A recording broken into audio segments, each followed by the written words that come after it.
คุณผู้ชมคะที่ประเทศเวียดนามขณะนี้กำลังมีการปราบปรามคอร์รัปชันกันอย่างหนักหน่วงโดยเฉพาะเรื่องของการติดตามการคอร์รัปชันที่อาจจะเกิดขึ้นไม่ใช่เฉพาะแต่เจ้าหน้าที่ในระดับปฏิบัติการเท่านั้นแต่รวมไปถึงระดับรัฐมนตรีด้วยซึ่งเกี่ยวข้องกับกระทรวงการต่างประเทศด้วยนะคะการล้างบางในรูปแบบนี้มีที่มาที่ไปอย่างไรคุณชลันทรโยธาสมุทรคุยกับผู้เชี่ยวชาญเรื่องเวียดนามค่ะในช่วงต้นปีที่ผ่านมามีการเปลี่ยนแปลงทางการเมืองขนาดใหญ่ที่เวียดนามนะคะถูกเรียกว่าเป็นโครงการจัดการกวาดล้างคอร์รัปชันที่เวียดนามโดยเฉพาะช่วงของสถานการณ์โควิด -19 การจัดเที่ยวบินนำชาวเวียดนามกลับประเทศได้เห็นการจับกุมเจ้าหน้าที่ทางการทูตระดับสูงของเวียดนามในหลายประเทศไม่ว่าจะเป็นมาเลเซียญี่ปุ่นแองโกลาหรือว่ารัสเซียนะคะรวมไปถึงการปลดรองนายกรัฐมนตรีแล้วก็อดีตรัฐมนตรีการต่างประเทศของเวียดนามเหตุการณ์นี้ถูกจับตาว่าเป็นเพียงการกวาดล้างการจัดการปัญหาคอร์รัปชันที่เวียดนามหรือว่ามีความเกี่ยวข้องอย่างไรต่อการกระชับการจัดการอำนาจของพรรคคอมมิวนิสต์ในเวียดนามวันนี้ไทย PBS ได้มีโอกาสพูดคุยกับศาสตราจารย์คาร์ลเตเยอร์ผู้เชี่ยวชาญด้านเวียดนามแล้วก็ Southeast Asian ศึกษานะคะ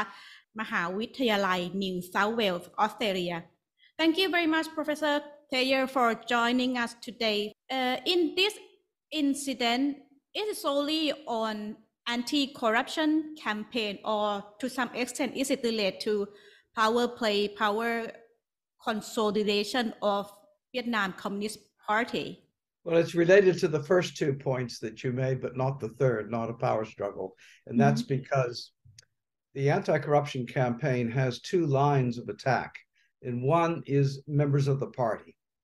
and the other is criminal, violating the law.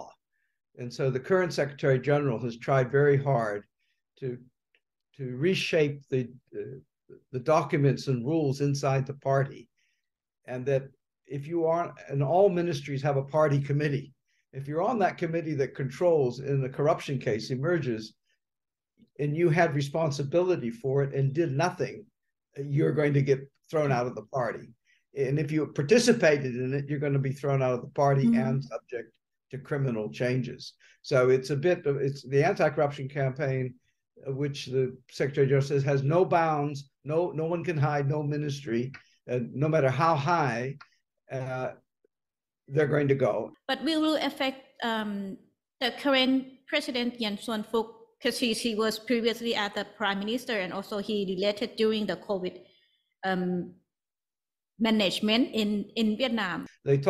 call their leaders the 4 pillars: the president, the prime minister, the head of the National Assembly, and the head of the party. And they're now reaching the halfway point between last party Congress and in 2006, the next one.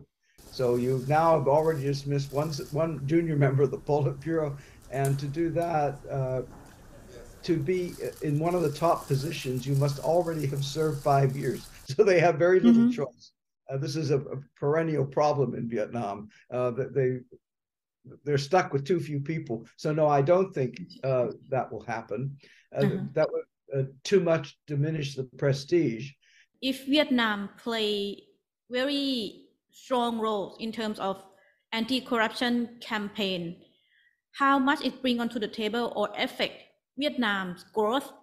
Well, first, I would say it won't affect relations with China because China doesn't interfere as long as Chinese interests are served. But the Biden administration has put this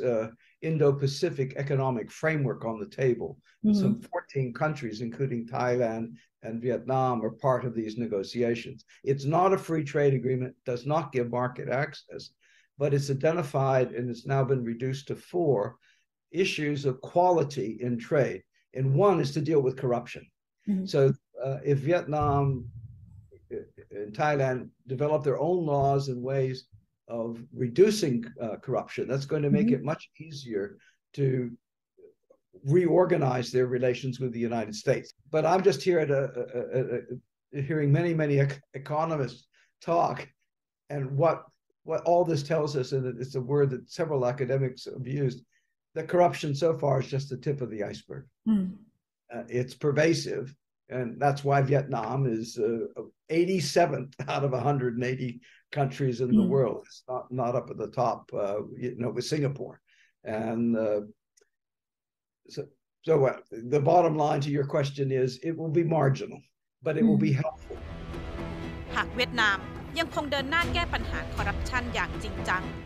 น่าจะได้เห็นการเดินหน้าอย่างก้าวกระโดดเมื่อเทียบกับหลายๆประเทศในอาเซียนชลันทร โยธาสมุทร ไทย PBS รายงาน